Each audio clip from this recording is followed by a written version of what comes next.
വചനം 39 വാക്കർത്ഥം. ഖാല അദ്ദേഹം പറഞ്ഞു, റബ്ബി എൻ്റെ രക്ഷിതാവേ, റബ്ബെ, ഉൻസുർനി നീ എന്നെ സഹായിക്കണേ, ബിമാ കദ്ദബൂൻ ഇവർ എന്നെ വ്യാജമാക്കിയതുകൊണ്ട്. ഖാല റബ്ബി ഉൻസുർനി ബിമാ കദ്ദബൂൻ അദ്ദേഹം പറഞ്ഞു, റബ്ബേ, ഇവർ എന്നെ വ്യാജമാക്കിയിരിക്കുന്നതുകൊണ്ട് നീ എന്നെ സഹായിക്കണമേ. വചനം 40 വാക്കർത്ഥം. ഖാല അവൻ പറഞ്ഞു, അമ്മാ ഖലീലിൻ അല്പകാലം കൊണ്ട്, കുറഞ്ഞ കാലത്തിൽ, ലയുസ്ബിഹുന്ന നിശ്ചയമായും അവർ ആയിത്തീരും, നാദിമീൻ ഖേദിക്കുന്നവർ.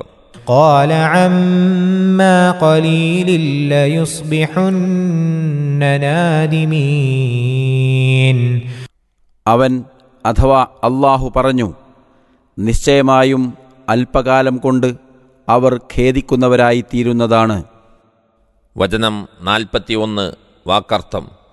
ഫഅഖദതുഹും അങ്ങനെ അവരെ പിടികൂടി, പിടിപെട്ടു, അസ്വൈഹതു കഠോര ശബ്ദം, അട്ടഹാസം, ബിൽ ഹഖൈ മുറപ്രകാരം, യഥാർത്ഥത്തിൽ, ഫജഅൽനാഹും അങ്ങനെ നാം അവരെ ആക്കി, ഉസാഅൻ ചണ്ടി, ചവർ, ഫബഉദൻ അപ്പോൾ, ആകയാൽ വിദൂരം, വിദൂരത, ലിൽ ഖൗമി ജനതക്ക്, അദ്വാലിമീൻ അക്രമികളായ. فأخذتهم الصيحة بالحق فجعلناهم غثاء فبعدا للقوم الظالمين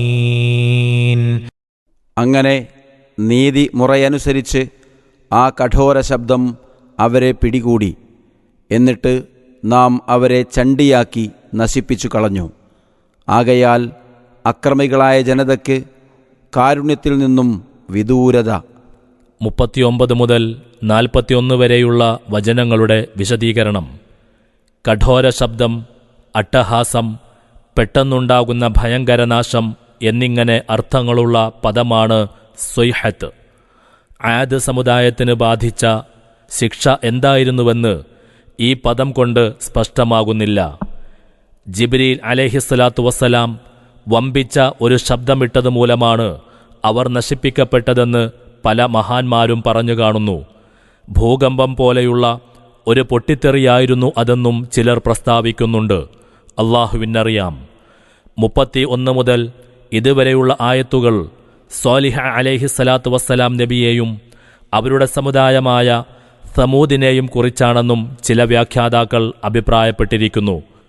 ഓസാ എന്ന പദം മലവെള്ളം ഒഴുകിവരുമ്പോൾ അതിലുണ്ടാകുന്ന ചണ്ടിച്ചവറുകൾക്കാണ് സാക്ഷാൽ ഉപയോഗിക്കപ്പെടുന്നത്.